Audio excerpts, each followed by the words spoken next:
Bonjour à toutes, bonjour à tous. Ravi de vous retrouver ce matin pour parler évidemment restauration. Ce qui est important de dire en préambule, c'est que on est en train de vivre depuis quelques mois, je dirais même depuis quelques années, une période inédite dans l'histoire de la restauration. Et je fais pas référence qu'au Covid, parce que le Covid, comment je pourrais dire, n'est qu'un, si je peux m'exprimer ainsi, un gros incident de parcours parce que nous sommes sur un marché en pleine mutation bien avant le Covid et nous sommes en même temps sur un marché extrêmement porteur et on le confirme. Et je vous parlerai de ce qu'on imagine pour 2021 dans quelques instants. Pourquoi on vit une période inédite pour, allez, je vais résumer la situation pour quatre raisons. La première, c'est que nous avons affaire à des consommateurs qui ont radicalement changé leur comportement alimentaire. Non pas depuis cette année, non pas depuis 5 ans, depuis 25 ans, tout doucement. Ça a commencé, rappelez-vous, par la crise de la vache folle où chacun d'entre nous a appris pour la première fois qu'un aliment ingéré pouvait entraîner de graves problèmes sur notre santé. Ça a continué avec les crises alimentaires successives. Ça continue avec des régimes alimentaires qui se créent à droite, à gauche chez certains d'entre nous. Et puis, ça se poursuit, en fin de compte, par une inquiétude montante chez les consommateurs sur ce qu'on leur met dans notre assiette, ce qu'on leur met dans le sandwich. Ça, c'est la première chose. Et il faut en tenir compte. La deuxième chose, c'est que on a affaire à un consommateur qui ira, pardon, de moins en moins consommer sur place. Il va vouloir de plus en plus, progressivement, hein, ça va pas se faire brutalement, que le produit aille à lui quand il en a besoin, où il en a besoin et comme il le souhaite. Et ça, c'est un grand changement qui s'opère déjà depuis 2-3 ans. Ça se fait lentement, mais on le traduit par des fréquentations surtout dans la restauration avec service à table qui régresse, non pas parce qu'il y a un concurrent qui s'est ouvert et non pas parce que les consommateurs sont infidèles, c'est qu'on a des modes de distribution dont on va reparler évidemment, qui sont en train tout doucement de se développer. Et c'est pas sur une seule génération, c'est sur plusieurs générations, depuis d'ailleurs le confinement 1. Hier, on disait que c'était que la génération Z qui savait se servir d'un téléphone pour commander ou se servir d'un téléphone pour scanner un QR code. Eh bien, le confinement 1 a appris à toutes les générations qu'avec un téléphone, on pouvait faire plein de choses. Avec un téléphone, on pouvait se faire livrer. Avec un téléphone, je pouvais précommander. Bref. Un troisième élément de cette mutation profonde, inédite, c'est que le modèle économique du restaurant, tel qu'on l'a connu depuis 20 ans, 25 ans ou 30 ans, peu importe, ne fonctionne plus. C'est-à-dire qu'on fait de plus en plus de chiffre d'affaires, mais avec des marges qui se réduisent. Pourquoi? C'est simple, c'est tout simplement parce qu'on est arrivé à un stade où les matières premières continuent à augmenter, les charges sociales continuent à augmenter, et on ne peut plus répercuter ces hausses de ces deux postes-là sur les prix de vente. Donc, je le répète, il faut revoir profondément le modèle économique du restaurant. Mais ça veut dire quoi pour être très concret? La révision du modèle économique du restaurant, c'est revoir mon coût matière, revoir mes frais de personnel. Mais concrètement, ça veut dire quoi? Ça veut dire qu'il faut acheter autrement. Il faut acheter ailleurs. Il faut assembler différemment sur place. La guerre entre l'industriel et le fait maison, c'est une guerre stupide qui n'a strictement aucun sens parce que c'est pas ça le débat.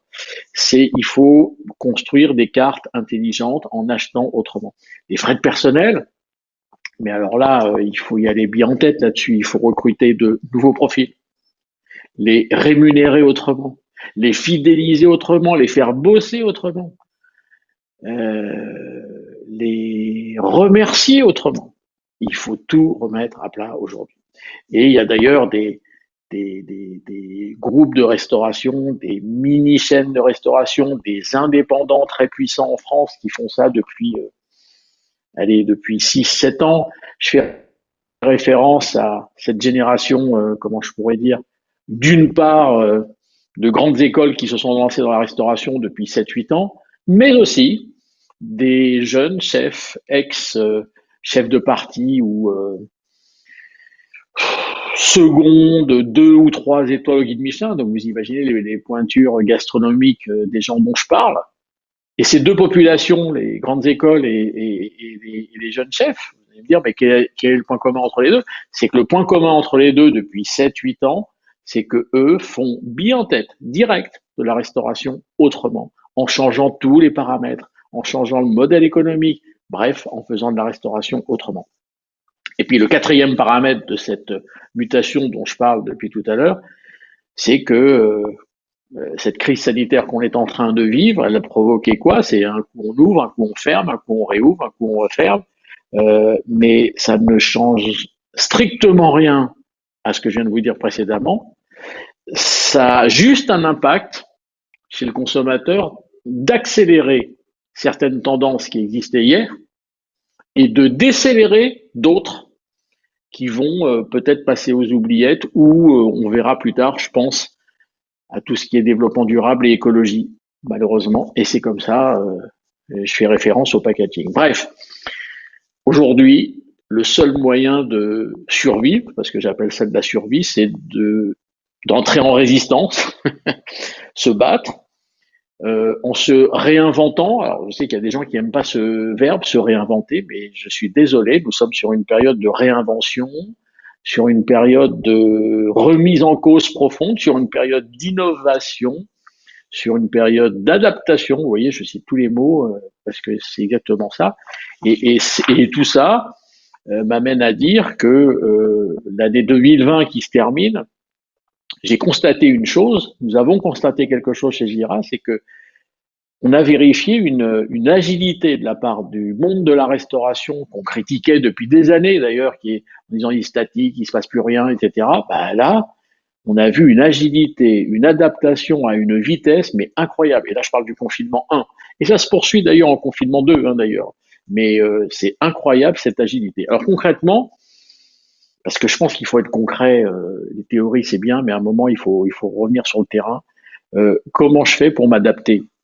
Alors déjà, ce qu'on répète depuis 3, 4 ans déjà, carte de plus en plus courte, voire très courte, et en rotation ultra rapide. C'est la bistronomie qui nous a appris ça, avec leurs 3 entrées, 3 plats, 3 desserts, sur une feuille 21, 29, 7, sur une planche de bois avec une pince. Demain, ils virent la feuille, ils mettent 3 nouvelles entrées, 3 nouveaux plats, 3 nouveaux desserts. Ils travaillent en rotation journalière en carte hyper courte. Euh, L'époque où on avait une carte d'été, une carte d'hiver avec une carte hyper longue, mais alors elle est terminée. Mais c'est même pas qu'il faut pas le faire, c'est ne faites surtout plus ça parce que le consommateur s'en méfie. Il sait très bien qu'une carte hyper longue ne peut pas être fabriquée sur place. Ne peut pas être fabriquée sur place et ne peut pas être même de qualité.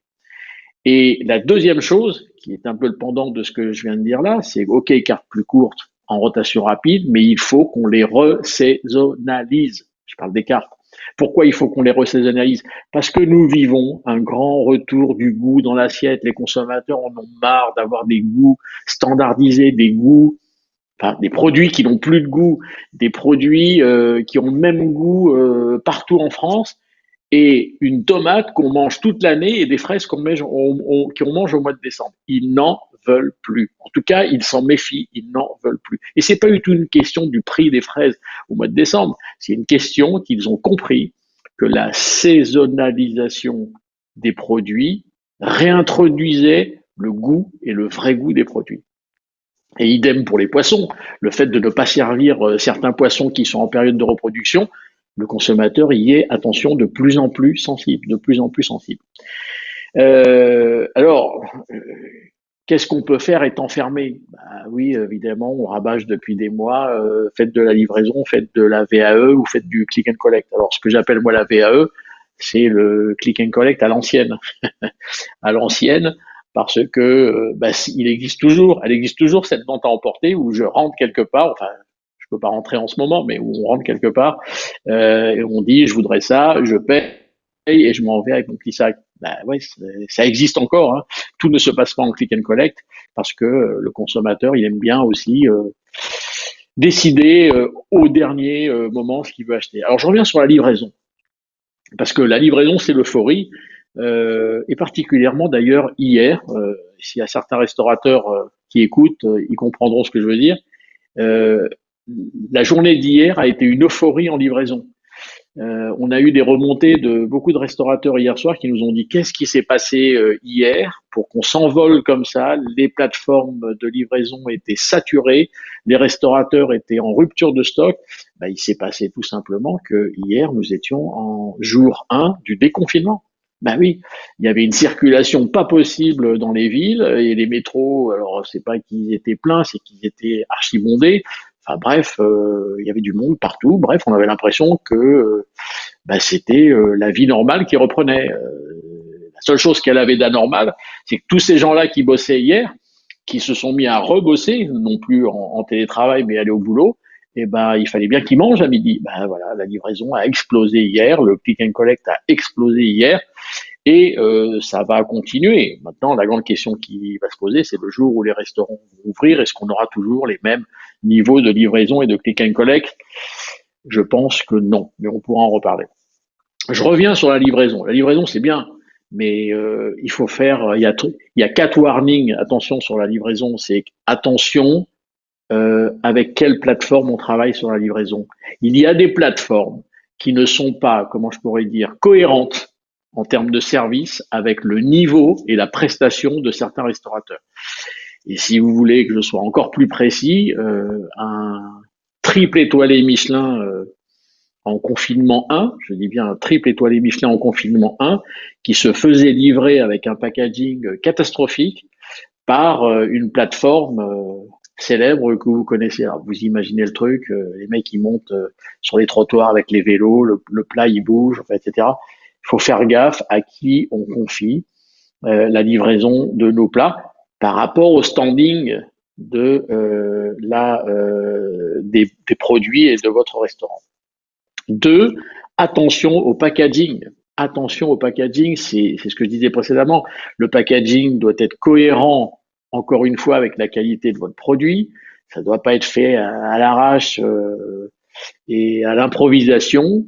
Alors je sais qu'en France, on n'est pas très gâté sur le packaging parce qu'on n'a pas du packaging très joli et ou très haut de gamme. Et quand on en trouve du très joli et du très haut de gamme, il vaut une fortune, donc c'est un peu compliqué. Troisième warning, attention à ce qu'on appelle chez Jira l'altération organoleptique. Je m'explique, tout ne se livre pas, d'ailleurs comme tout ne s'emporte pas d'ailleurs, tout ne se livre pas parce que il peut y avoir une détérioration entre le moment où vous avez fabriqué votre produit et où il va arriver sur la table de votre client à son bureau ou à son domicile. Il peut y avoir une détérioration au niveau de son goût, il peut y avoir une détérioration au niveau de sa couleur, une détérioration au niveau de son aspect, de sa texture, bref, c'est ce qu'on appelle des altérations organoleptiques. Attention, tout ne se transporte pas. Et le quatrième warning, c'est attention aux plats qui ne se réchauffent pas ou qui se réchauffent mal. Je pense notamment à des frites. Quand des frites arrivent tièdes froides, mais même tièdes, et que vous avez envie de manger des frites chaudes, pardon, il faut m'expliquer comment on fait pour réchauffer des frites avec un micro-ondes, c'est une catastrophe. Donc, je le répète, hein, tout ne se transporte pas, il y a des choses qui se réchauffent mal. Bref, en livraison, un, il faut mettre une carte courte, deux, une carte qui se transporte superbement bien, sans altération organoleptique, et trois, si toutefois vous aviez des plats chauds qui se réchauffent correctement, en expliquant aux consommateurs combien de temps faut-il le réchauffer dans un micro-ondes, dans un four, etc. Pour le click and collect et pour la vente à emporter, c'est exactement les mêmes warnings. Mais on peut aussi faire, comment je pourrais dire, du chiffre d'affaires avec des innovations de levier de chiffre d'affaires. Tout au début du confinement 1, on était en mars, on a suggéré à un étoilé Michelin, et je me rappellerai toujours de la tête qu'il m'a fait, j'étais en visio avec lui et je lui ai dit tu devrais faire du drive. Il est 2 étoiles au guide Michelin. Et il y a eu un blanc et j'ai vu dans ses yeux qu'il me prenait un peu pour un fou. Et il me dit mais je ne m'appelle pas McDo, je suis un étoilé Michelin. Et je lui dis et alors? pourquoi le drive serait réservé à McDonald's. McDonald's a la chance d'avoir une piste de drive qui lui coûte une fortune d'ailleurs, avec 3 guichets, un où je commande, un où je paye et un où je prends. Mais je vois pas pourquoi un consommateur n'aurait pas envie de s'arrêter devant le resto.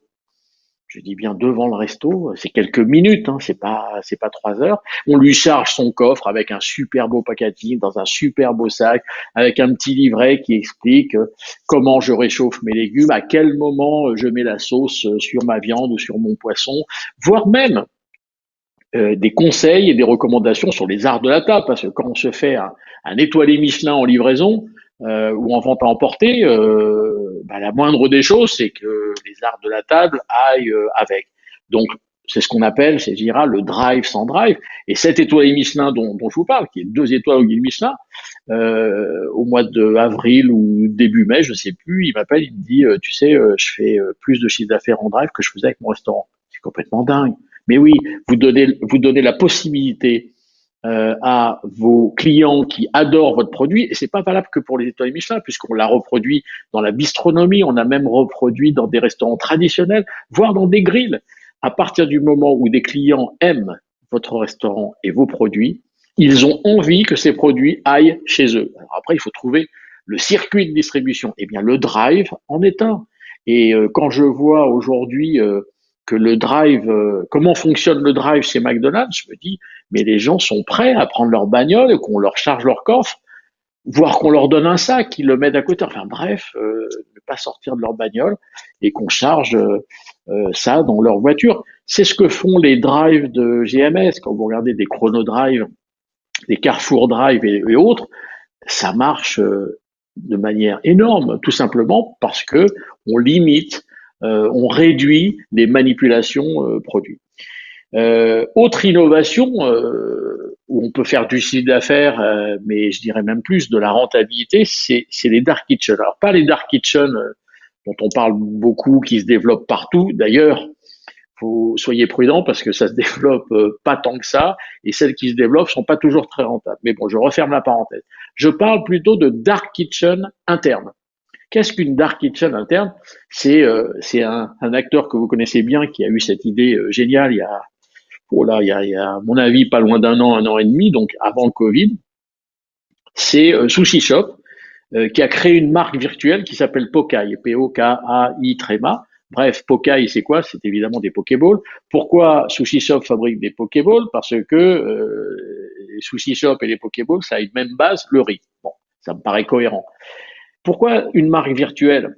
C'est qu'en fait, Pokai n'existe pas. C'est une marque virtuelle. Le consommateur ne peut pas manger chez Pokai, le consommateur ne peut pas emporter à partir de Pokai, puisque Pokai n'existe pas. En revanche, en fabriquant du Pokai virtuellement pour le consommateur, à l'intérieur d'un sushi shop, j'optimise ma cuisine, j'optimise mon équipe de cuisine, je fais plus de chiffre d'affaires sur 2 marques différentes en ayant les mêmes charges fixes. Mais je trouve que c'est une idée géniale, la dark kitchen interne. Alors, il y en a qui ont même été plus loin.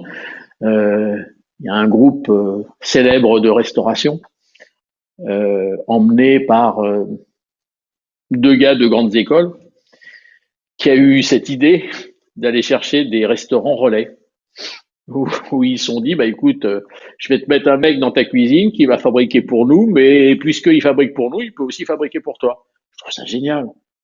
C'est complètement dingue de proposer à un restaurateur de fabriquer pour lui. C'est-à-dire, je lui amène une personne de mon équipe qui va fabriquer pour lui, donc ça l'intéresse, mais aussi il va fabriquer pour moi. Et cette unité Dark Kitchen interne est évidemment uniquement dédiée à la livraison. Et puis on peut aller innover aussi, parce qu'on parle du déjeuner, on parle du dîner, ok, d'accord, ok.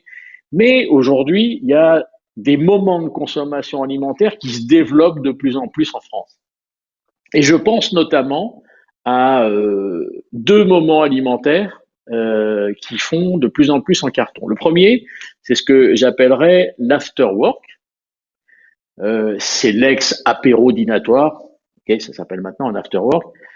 Les Français adorent de plus en plus l'afterwork. Alors, quand on était ouvert, vers 17h, 18h et 19h, on avait un max de gens qui se précipitaient dans les bars, dans les cafés-restos, dans les bars d'hôtel, etc. Passer un moment pour discuter, boire des coups, grignoter, etc. En solide, on parle de quoi? On parle pas de blanquette de veau, de steak frites, on parle de planches, de mezzé, de tapas, d'antipasti, de verrines, de bocaux, de petites cocottes. Enfin, vous comprenez, c'est tout à fait du partage en petite quantité que l'on mange. Ah, pas tout seul, c'est au moins à deux, si c'est pas à trois ou quatre, accompagné de liquides, très souvent des verres de vin. Il y a la bière qui est tout de suite derrière, mais ça peut être aussi des cocktails.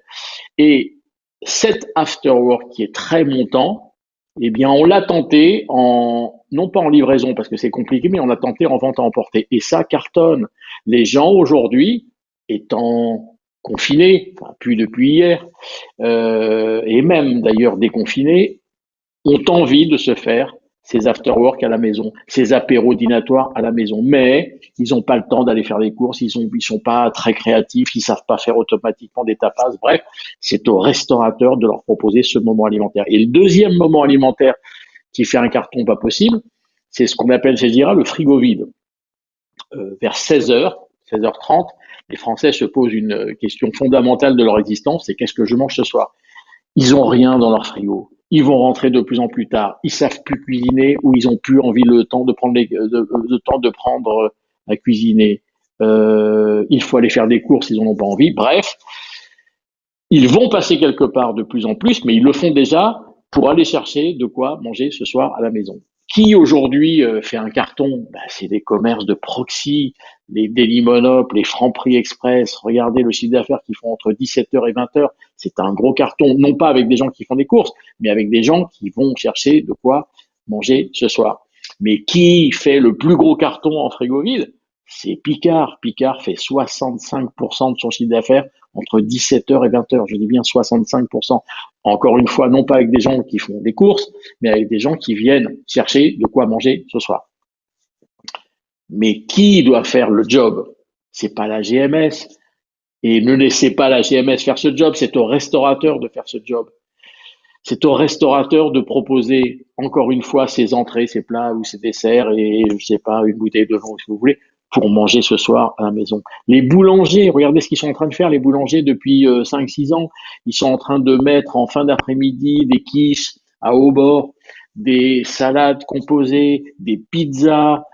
Ils sont en train de muscler leur gamme du soir. C'est une gamme frigo vide.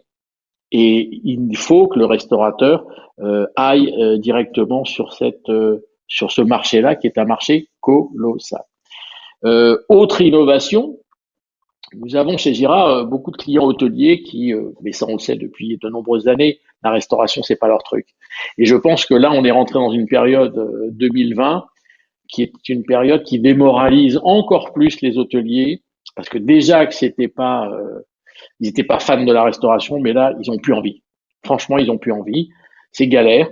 Donc, est-ce que le restaurateur, c'est pas son job aujourd'hui d'aller voir les hôtels qui sont autour de lui en lui disant, bah écoute, je vais m'occuper de ta restauration, je vais m'occuper de tes petits déj, je vais m'occuper de ton déjeuner, je vais m'occuper de ton room service, je vais m'occuper de ton after work, pourquoi pas de ton bar, et je vais m'occuper de ton dîner. En bref, je vais m'occuper de tout le food de l'hôtel.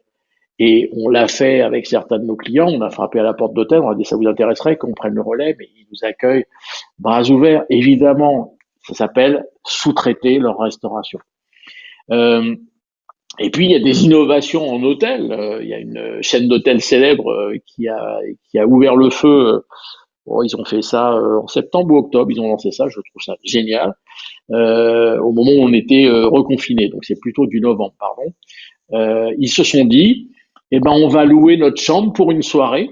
On va louer une chambre pour une soirée pour faire un repas en cercle fermé, puisque quand vous louez une chambre, il n'y a que vous dans la chambre. Donc vous êtes deux, vous êtes quatre, vous êtes cinq, et on va vous servir en chambre un repas sur une table, etc., avec une table, etc.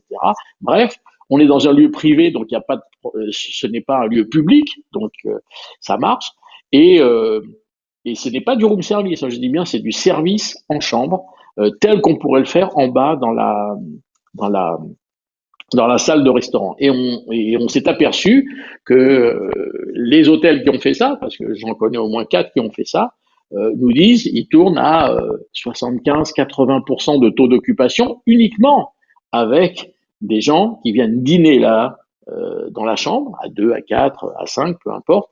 Ils choisissent leur menu, etc. Et évidemment, l'hôtel en profite pour dire bah, puisque vous dînez là, ben, restez tranquille, etc. Louez la chambre. Ils font un package, chambre, dîner et petit-déj. Et on s'aperçoit que les 75% de Théo dont je vous parlais précédemment, c'est à 95% des gens qui habitent dans le coin. Hein. C'est pas des gens qui viennent de je sais pas où. Ce sont des gens qui viennent uniquement pour bah, cette innovation d'un dîner dans une chambre d'hôtel servi à table, etc., etc. Autre idée que j'ai trouvée géniale en termes d'innovation, je ne sais pas si vous vous souvenez, mais Burger King, en confinement 1, a eu une idée complètement dingue, c'est de dire le Whopper vous manque, eh bien nous allons tout vous apporter chez vous pour faire le Whopper vous-même. Alors Burger King filait la recette. Ils ont passé un deal avec Carrefour parce que ça sera chez Carrefour qu'on va trouver tous les ingrédients, mais c'est pas à vous d'aller chercher. Ils ont créé un autre deal avec Deliveroo. Ils ont dit à Deliveroo, tu vas chercher la valisette spéciale Whopper chez Carrefour et tu l'amènes chez le consommateur. Et le consommateur aujourd'hui pouvait, je crois qu'il continue encore à le faire le Whopper à la maison, selon les instructions évidemment de Burger King. Et quand j'ai vu ça, j'ai dit c'est tellement génial, mais pourquoi on va pas plus loin et pourquoi on fait pas ça à partir d'un restaurant traditionnel? Autrement dit, vous aimez mon restaurant, vous aimez mes plats, ben je vous propose de vous amener tout ce qu'il faut chez vous, en livraison ou en vente à emporter, et on va vous expliquer la recette pas à pas et vous allez le faire vous-même. On l'a fait et les gens adorent. Ils ont le temps, ils ont envie de peut-être d'apprendre à cuisiner et puis ils ont envie de faire des choses avec leurs petites mains plutôt que de se livrer des trucs tout prêts, plat cuisinier tout prêt, etc. Et ça me fait penser cette stratégie d'amener le produit à la maison, c'est que n'oubliez pas, vous restaurateurs, qu'il y a en point de mire le repas de Noël et le repas du jour de l'an, sur lequel on va être, comment je pourrais dire, semi-confiné, sur lequel on ne pourra pas aller au resto, puisque de toute façon ils sont fermés, et sur lesquels les gens savent de moins en moins cuisiner. Franchement, c'est le restaurateur aujourd'hui qui doit proposer d'aider les consommateurs pour faire ce repas de Noël, pour faire ce repas de réveillon à la maison. Alors, en totalement déstructuré à fabriquer ou à finir comme vous voulez. Et je reprends mon exemple tout à l'heure de mon double étoilé Michelin qui est passé à un autre stade. Il a fait du drive, il continue à le faire le drive, mais il est passé à un autre stade. Il a monté ce qu'on appelle un marché gastronomique. C'est quoi un marché gastronomique? Dans sa cour, il a la chance d'avoir une cour, il a créé un petit marché. Il y a du poisson, il y a de la viande, il y a des légumes, il y a des fruits, enfin il y a plein de trucs. C'est comme un petit marché. Vous allez me dire à quoi ça sert de faire un marché quand on est restaurateur? Eh bien, il propose 3 ou 4 menus pour les fêtes. Si vous choisissez le menu 1, eh ben vous avez la liste de courses sur le marché, sur son étalage. Si vous choisissez le menu 2, vous avez aussi la liste de courses, etc. Bref, vous achetez des menus à confectionner vous-même chez vous avec tous les produits du marché sélectionnés par le restaurateur. Je trouve ça tout simplement génial. Et puis, autre innovation que j'ai vue cette semaine, ouais, ou la semaine dernière, je ne sais plus, c'est nos amis belges. Il y a un restaurateur belge les Belges sont également comme nous restaurants fermés. Il a loué 5 camping-cars et il les a garés devant chez lui et il fait exactement le même système que les hôteliers en France qui font du repas à table dans la chambre. Et ben lui, il fait du repas à table dans le camping-car, qui est un lieu encore une fois privé comme la chambre. Et ce restaurateur, j'ai eu un contact avec lui parce que d'abord je lui ai dit félicitations, bravo, je l'ai eu par les réseaux sociaux, je lui ai dit bravo, excellente idée, mais je lui ai dit vous servez que 5 fois 3 ou 5 fois 2 personnes puisque vous avez des camping-cars que 5. Mais il me dit détrompez-vous, il y a des gens qui viennent de partout en camping-car sur mon parking, ça veut dire qu'il a 20, 30, il a fait une soirée à 50 camping-cars devant son restaurant. Et ça équivaut là à beaucoup de couverts parce qu'ils étaient au minimum 2. Vous imaginez, il a fait 130, 140 couverts dans sa soirée. Enfin bref, il faut qu'on s'ouvre l'esprit et aller oser des trucs qu'on n'aurait pas imaginé il y a à peine un an. Que c'est vraiment le moment de créer un concept, c'est vraiment le moment de créer un restaurant. Je vais vous expliquer pourquoi. Parce que, un, le marché est très porteur et il va continuer à l'être et encore plus en 2001, en 2021, pardon. Mais la deuxième raison, et c'est pas une raison très sympathique, mais malheureusement c'est comme ça, c'est qu'on est en train de vivre une dévalorisation des fonds de commerce. Et j'expliquais que il y a un de mes clients qui a voulu ouvrir un nouveau restaurant dans Paris Intramuros et normalement un restaurant jusqu'à présent ça valait 80 à 100% du chiffre d'affaires en négociation du fonds de commerce. Il l'a eu à 50% du chiffre d'affaires sur un top emplacement. Je dis bien sur un top emplacement, sur un angle d'une très très belle avenue. Enfin bref, il n'aurait jamais imaginé se payer ça. Et aujourd'hui, il y a partout en France et en Europe d'ailleurs, mais partout en France, dans les grosses et dans les moyennes agglomérations, ce que j'appelle des vautours, des opportunistes qui sont en train de repérer des belles affaires et qui profitent évidemment de la faiblesse des uns pour acheter des fonds de commerce extrêmement bien placés. Bref, j'ai le pressentiment, et ça va peut-être vous surprendre, que 2021 sera une année, je mesure mes mots, à très forte croissance pour 4 raisons. La première, c'est évident, c'est que faire mieux que 2020, c'est assez facile. La deuxième, c'est que malheureusement, comme je le disais précédemment, il va y avoir de moins en moins de restaurateurs. Le ministère de l'économie nous a contactés à 2 reprises au mois d'avril-mai. Je leur ai dit, à mon avis, il y aura un restaurateur sur 3 qui s'en sortira pas. Mais là, aujourd'hui, avec un confinement, une fermeture qui risque de se prolonger au peu au-delà du 20 janvier, je pense qu'on va vers un restaurateur sur 2 qui ne survivra pas. Alors évidemment, on va pas avoir 100 000 établissements qui vont disparaître. On va avoir 100 000 établissements qui vont tomber sur les 200 000 et il va y avoir des nouveaux arrivants, des créateurs, des créations d'entreprises qui vont arriver. Donc, mais au total, il va y en avoir moins de restaurateurs, je pense, en France, avec un marché qui aura grossi. Donc, le marché de la restauration en 2021 va être très fort. La troisième raison, c'est évidemment ce que je disais pendant toute cette intervention, c'est qu'on va démultiplier le chiffre d'affaires avec des nouveaux circuits de distribution et on va démultiplier le chiffre d'affaires sur d'autres moments de consommation de la journée. Donc vous imaginez, on va faire plus de chiffre d'affaires à surface comparable par rapport à hier. Et puis la dernière raison, et j'en terminerai là-dessus et je répondrai à vos questions, c'est que je pense que vous le savez, les Français font partie des quelques peuples dans le monde, et il n'y en a pas beaucoup, pour qui le repas au restaurant est un moment de fête, de plaisir, de convivialité et de partage.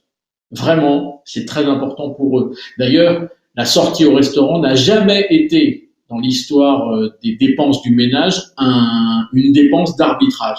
Jamais ils ont fait l'impasse sur le plaisir au restaurant. Donc, on est sur un marché très porteur qui va cartonner en 2021, j'en suis intimement persuadé. Pour l'instant, ils ne se précipitent pas chez vous parce qu'ils ne peuvent pas. Je peux vous assurer qu'ils sont très frustrés. Dès le mois d'avril, on a prévenu beaucoup la profession. On leur a dit attendez-vous à avoir une réouverture fabuleuse. Il y en a beaucoup qui nous ont pas cru. Malheureusement, ils n'étaient pas équipés en staff, ils n'étaient pas équipés en matière. On a vu même l'été dernier des gens qui pouvaient pas fournir, qui étaient en rupture de stock, qui manquaient de staff. Et là, je comprends pas, quoi. Et là, il va se reproduire la même chose, même si c'est en hiver, parce qu'on va réouvrir en hiver, on va pas réouvrir en printemps, été. Il va se reproduire la même chose quand on va réouvrir le restaurant. Ça va être une émeute. On va se reprécipiter, terrasse ou pas, dans vos restaurants, dans vos bars, dans tous vos endroits. En attendant, ils ne peuvent pas venir chez vous, ok? Eh bien, c'est à vous de leur amener ce plaisir, cette convivialité et ce partage chez eux, avec tous les modes de distribution dont on a parlé. Voilà, j'en ai terminé. Je suis maintenant à votre disposition si vous souhaitez répondre à vos questions. Alors, tout à l'heure, j'avais vu une question, comment on installe un drive en ville.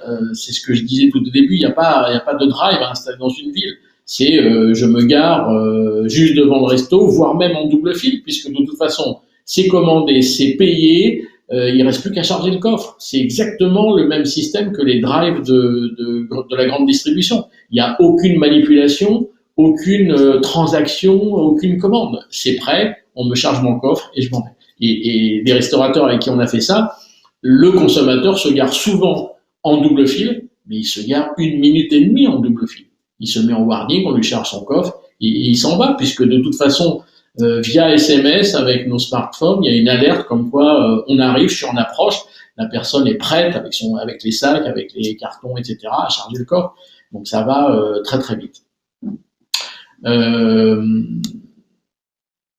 Voilà, je ne sais pas s'il y a d'autres questions. Conseillez-vous de réorganiser l'offre express pour la livraison en cas de refermeture des restaurants? Je suis désolé, je ne comprends pas la question, mais il n'y a pas à réorganiser l'offre en cas de refermeture des restaurants. De toute façon, on est refermé là. L'offre, c'est ce que je disais au début, il faut qu'elle soit courte, il faut qu'elle soit transportable, sans qu'il y ait altération organoleptique. Voilà, c'est les 3 critères sur lesquels il faut aujourd'hui proposer une offre en livraison, ou d'ailleurs en vente à emporter. Il n'y a pas que la livraison qui est concernée par cela. Voilà, je ne sais pas si vous avez d'autres questions, mais je suis à votre disposition.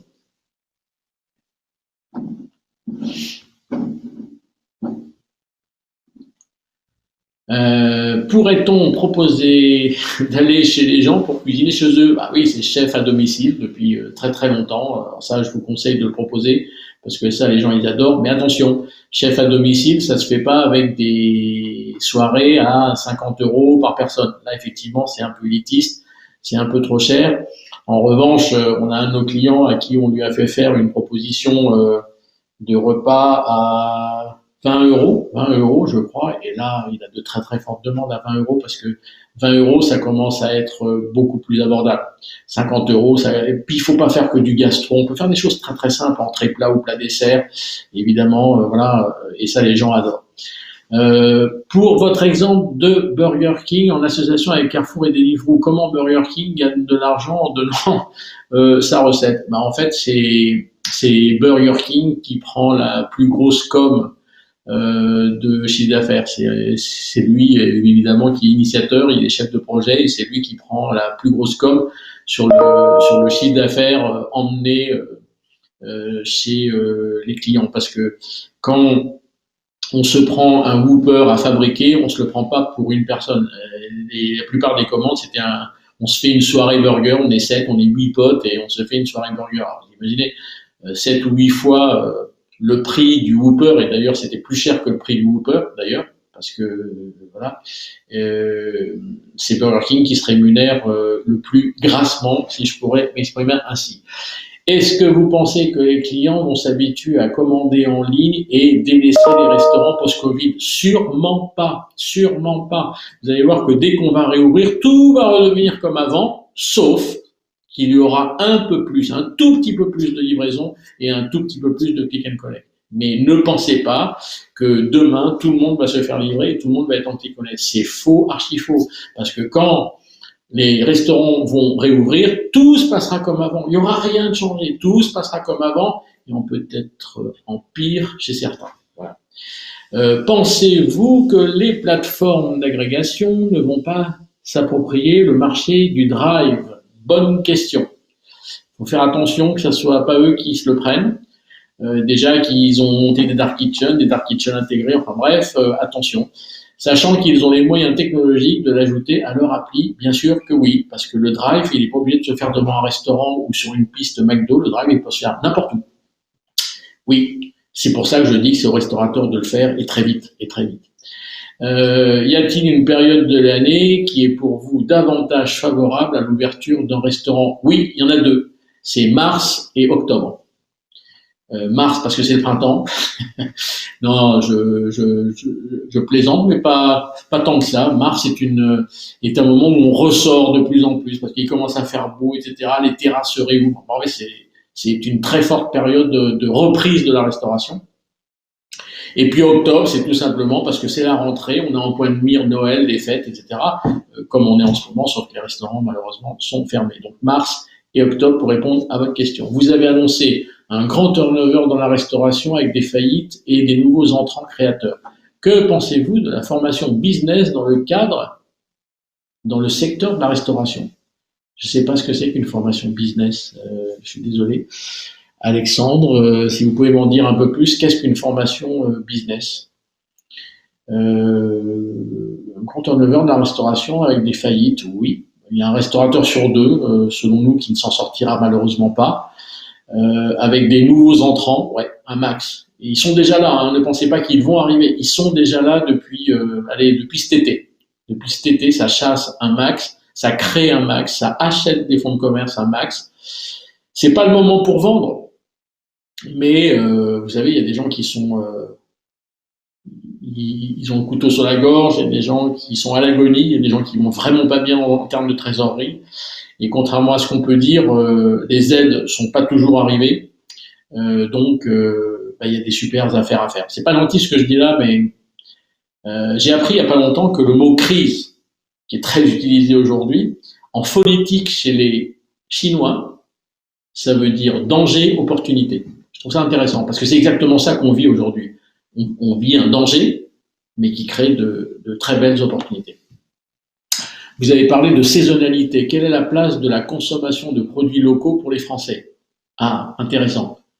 J'aime beaucoup cette question-là parce que ne confondons pas les circuits courts avec le locavorisme. Je pense que votre question, vous parlez du locavore, c'est-à-dire j'achète des produits et je fais travailler mes agriculteurs, mes éleveurs locaux à 200 km max autour de mon resto.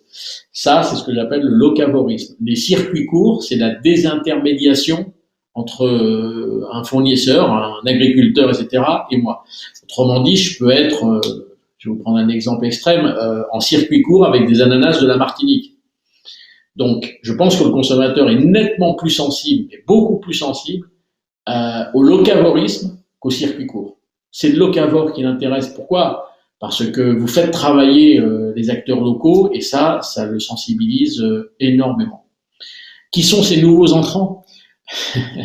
Il y a deux catégories de nouveaux entrants. Vous avez des gars des grandes écoles, des gars et des filles des grandes écoles, HEC, Subdeco, École supérieure de commerce et école d'ingénieurs. Franchement, la dernière catégorie m'étonne le plus, parce qu'une école de commerce, HEC, Subdeco, pourquoi pas. Mais alors les écoles d'ingénieurs, il y en a quelques-uns là qui sont arrivés depuis quelques mois, qui montent des restos. Et je trouve ça dingue, mais je trouve ça génial aussi. Et la deuxième catégorie de nouveaux entrants, je le répète, c'est ce que je vous disais tout à l'heure, ce sont des ex-chefs de parti ou secondes de chefs 2 et 3 étoiles Guide Michelin, donc c'est des grosses pointures gastronomiques, et ils se lancent. Mais le point commun qui existe entre les grandes écoles et nos jeunes chefs, là, c'est que tous les deux font dès le départ de la restauration autrement, et en termes de qualité d'emplacement, et en termes de modèle économique, et en termes d'achat matières premières, et en termes de frais de personnel, et en termes de tout, en termes de tout. En fait, on trouve beaucoup de formations pour cuisinier, mais des formations pour apprendre à gérer ou créer son établissement. Ah, mais oui, d'accord, je comprends mieux, Alexandre, votre question. C'est vrai, vous avez raison, il n'y a pas grand-chose, à part les formations et le conseil qu'on fait chez Gira, mais bon, je ne vais pas faire de la publicité pour nous, mais c'est vrai qu'il n'y a pas beaucoup de formations là-dessus. Donc, il y a un business sûrement à instaurer. Loft After Work va se développer encore, selon vous? On n'en est qu'au début. Et c'est vraiment un moment de consommation 17h, 20h, 17h, 21h, qui monte très très fort. Alors, l'afterwork, mais également le frigo vide. Sur le 17-20h, il y a un business à faire pour la restauration qui est colossal. Mais il faut s'y mettre. Bernard, je suis désolée, je vais devoir t'interrompre. Je vous propose de continuer les échanges sur la table Gira, donc dans le lounge. Merci. Merci à vous.